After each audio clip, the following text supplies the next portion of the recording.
I'm sorry, y'all. It always do me like that. Hey, we ripping up the highway again. Yeah, look, he back on this highway, y'all. I tell him, okay, we on our way to Vicky out that way. But we getting a bit. I ain't finna be good. You in the drive, nigga. Stay driving. Wait, they gonna be like that.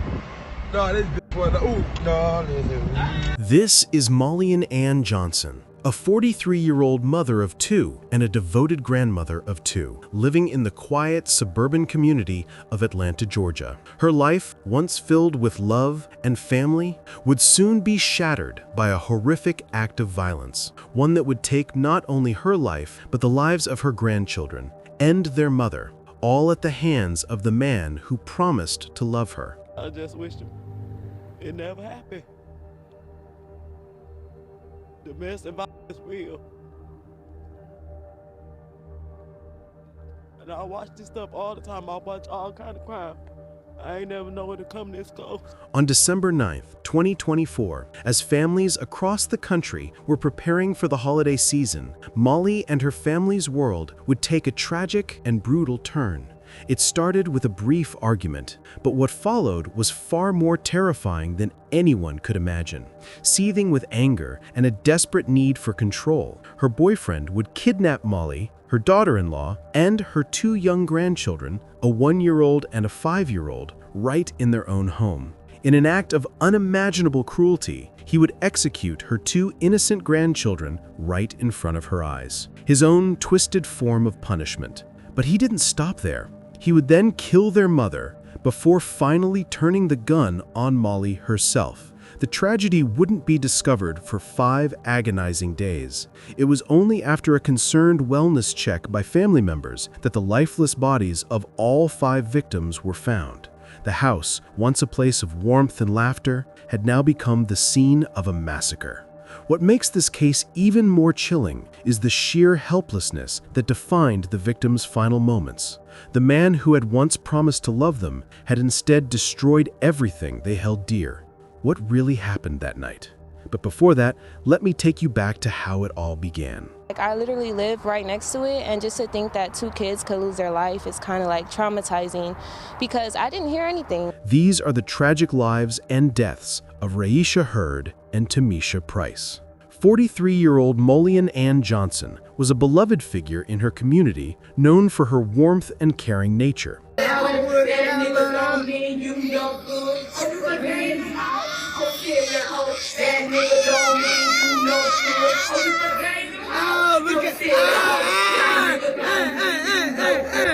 She was a devoted mother and proud grandmother. Molly's world revolved around her family.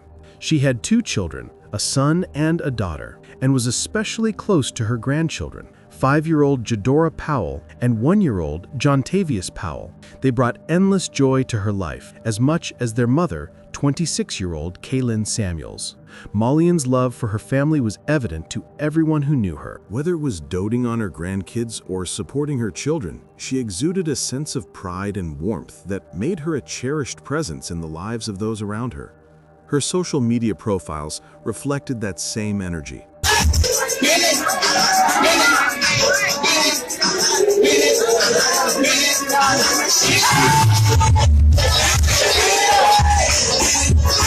In one video post, she shared subtly signaling her desire to keep the more personal challenges in her life private. Hey Facebook, this your girl. Yeah, I deleted some of my past posts because I decided my business ain't for Facebook. Some stuff is for Facebook and some stuff is not. Facebook is just mere entertainment, pure enjoyment. So my life, as far as that negative stuff, I won't be posting that on Facebook because I am who I am and I'm not perfect, but God is working on me. But despite this, one thing was always clear.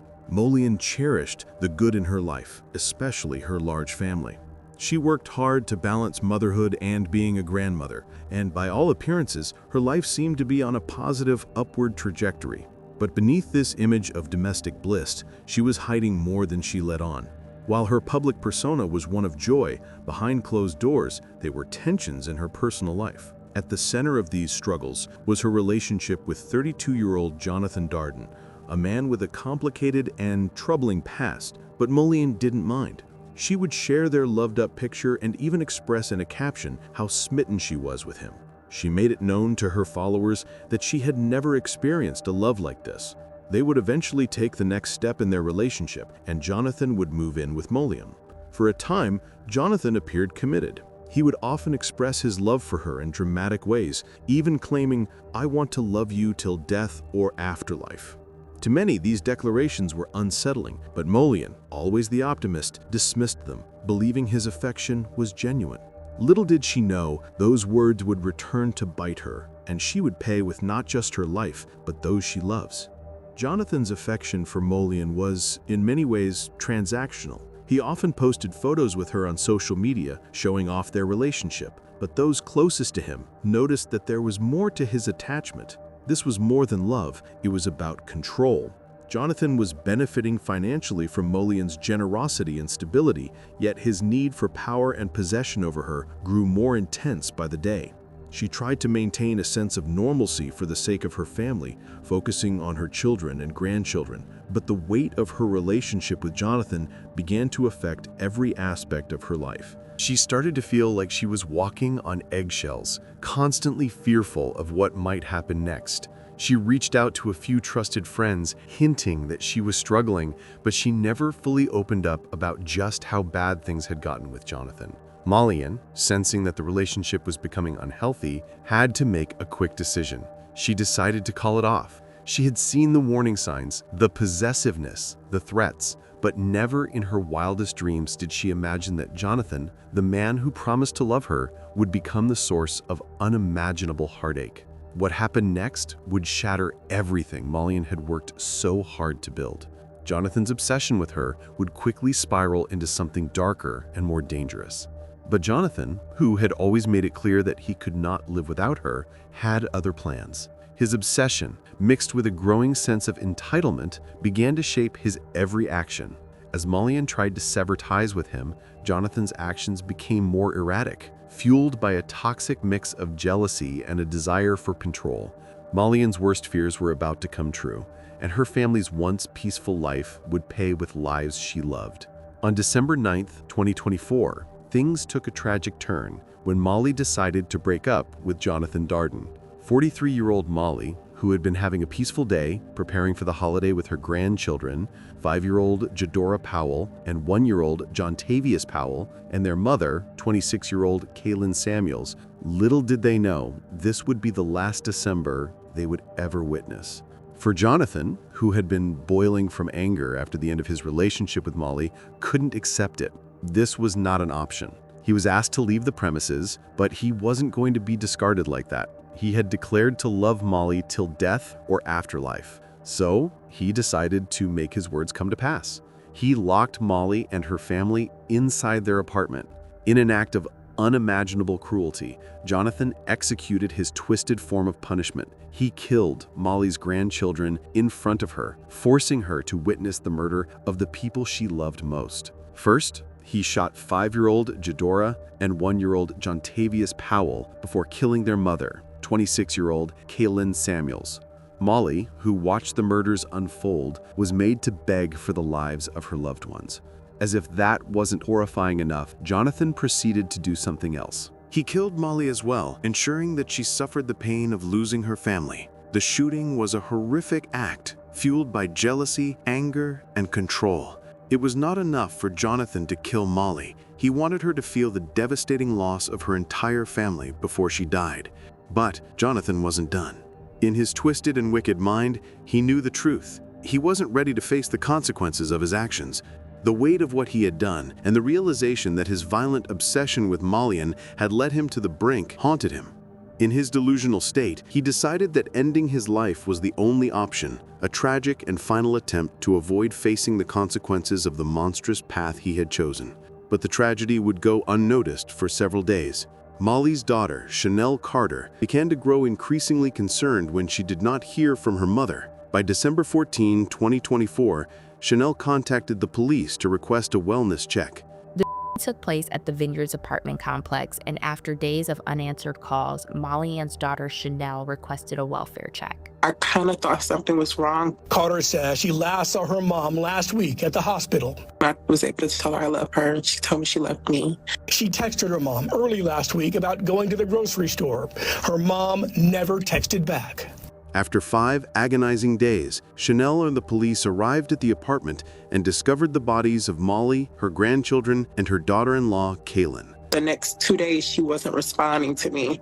She called police to do a wellness check on Saturday night. She went to the house as well, then made a grisly discovery. I flashed my own light in the back window, and that's when I seen a body on the floor and a baby's foot on the bed. After the discovery of the bodies, the investigation into the horrific deaths of Molly Ann Johnson, her daughter Kane Samuels, her 2 grandchildren, Jadora Powell and Jontavius Powell, and her boyfriend Jonathan Darden's involvement began. An apparent near Atlanta turns out to have connections to Milwaukee. Well, family is remembering 43-year-old Molly Ann Johnson, formerly of Milwaukee. DeKalb County Police were called to an apartment for a welfare check. They found 5 people shot to death: Johnson, her 2 grandchildren, their mother, and the suspect. Johnson's cousin says the family is still in shock about it all. I just wish it never happened. Domestic violence is real. And I watch this stuff all the time. I watch all kind of crime. I ain't never know it to come this close. Well, Johnson's family has set up a GoFundMe page to help bring all 4 victims back to Milwaukee. The details of the crime were gruesome. Jonathan had locked Molly and her family inside their apartment, and after the brutal murder of all 4 family members, he proceeded to take his life. His motivation was fueled by jealousy, anger, and an obsessive need to control Molly, a need so strong that it led him to commit mass murder. A developing story in the last 15 minutes, police told Channel 2 Action News the names of the victims in a murder, the lives of 5 people. Channel 2's Audrey Washington, live right now in DeKalb County. Audrey, the story breaks your heart where this happened with new information about the victims. Audrey. Right, we also just learned that the oldest person killed in this 43-year-old woman was killed right there in that apartment you see behind me, in that she was beloved in this community. You can actually see that someone has placed some flowers in the breezeway over there. According to one of her family members, she was preparing to leave her boyfriend before the shooting happened. Now we're getting our first look at 3 of the 5 victims. Take a look at that picture there. DeKalb County Police say when they arrived here Saturday night for a wellness check call, they found the awful scene. 5 people dead. 43-year-old Molly Ann Johnson, 32-year-old Jonathan Darden, who police say might be the shooter, 26-year-old Kaylin Samuels, 5-year-old Jadora Powell, and a 1-year-old baby boy, Jontavius Powell. Police say Samuels is the mother of the 2 children. All 5 people lived at the apartment together. Family members took to social media and said Johnson's boyfriend shot everyone inside the apartment before he turned the gun. Now we are still working to get all of that confirmed, including the motive. As they dug deeper, they uncovered Jonathan's violent past. Jonathan had a long and troubling criminal history, including a conviction in 1998 and multiple violations that placed him on the sex offender registry.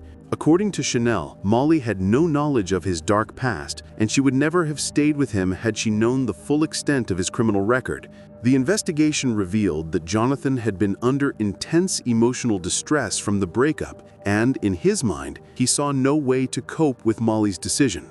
He had even told a neighbor he planned to execute the entire family during Christmas dinner when all of Molly's children would be around.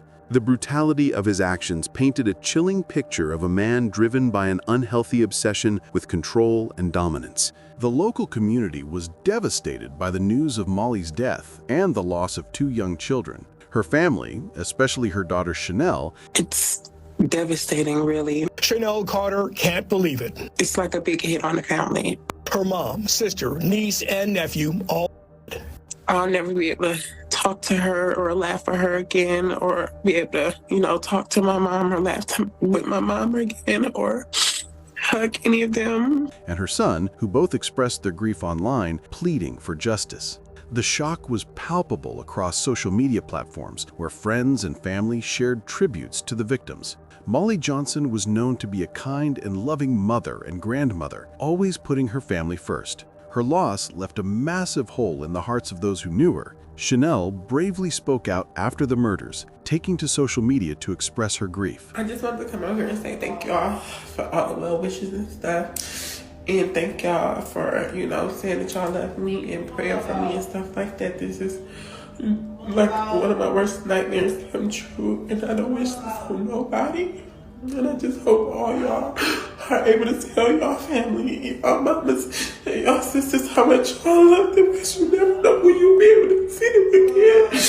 This I don't wish this on nobody, but thank y'all. I can't respond to everybody because my nails are too long, but thank y'all so much for everything. I really appreciate it. I keep posting a lot because I just don't know what I would do if I don't have something to do, and I just don't want to cause my family any more pain. But I just want to say thank y'all. I really appreciate it. Meanwhile, the community in Atlanta and surrounding areas rallied around the family. The outpouring of support was evident, with flowers, messages, and tributes left at the scene where the tragedy occurred. Friends, family, and even strangers mourned the loss of Molly and her family while expressing their disbelief that such a violent act could happen in their neighborhood. It gives me anxiety kind of because I literally live right next to it, and just to think that 2 kids could lose their life is kind of traumatizing because I didn't hear anything. People posted their condolences on social media, with many calling for justice and vowing to keep the victims in their hearts. A GoFundMe campaign was started by the family to help cover funeral expenses and provide support to Chanel and her brother during this incredibly difficult time. Despite their grief, they were determined to honor the memories of their loved ones by making sure they had a proper farewell. The family's friends and extended network worked tirelessly to ensure that the victims received the love and respect they deserved. The funeral service for Molly Johnson, her daughter Kaylin Samuels, and her 2 grandchildren, Jadora Powell and Jontavius Powell, was a somber affair. It took place in the heart of Atlanta, bringing together the family and community members who were devastated by the loss. The service was a reminder of the love that had once filled the apartment that had now become a crime scene. Molly's family spoke lovingly of her during the funeral, recounting her devotion to her children and grandchildren. Her infectious smile and generous spirit had made her beloved in the community, and she was remembered as a woman who would go out of her way to help others. Friends shared stories of her warmth, kindness, and the joy she brought into their lives. Chanel, though deeply grieving, spoke at the funeral as well, describing her mother as someone who had always been there for her, even through tough times. Despite the overwhelming sadness, the service was a celebration of the lives lost, with the family determined to keep their memories alive. The funeral service also served as a wake-up call for many about the dangers of abusive relationships. Molly had been trying to break free from Jonathan's toxic grip, but her efforts to move on were tragically thwarted by the man who claimed to love her. The service highlighted the importance of supporting those in abusive situations and the need for more resources to help victims of domestic violence before it's too late.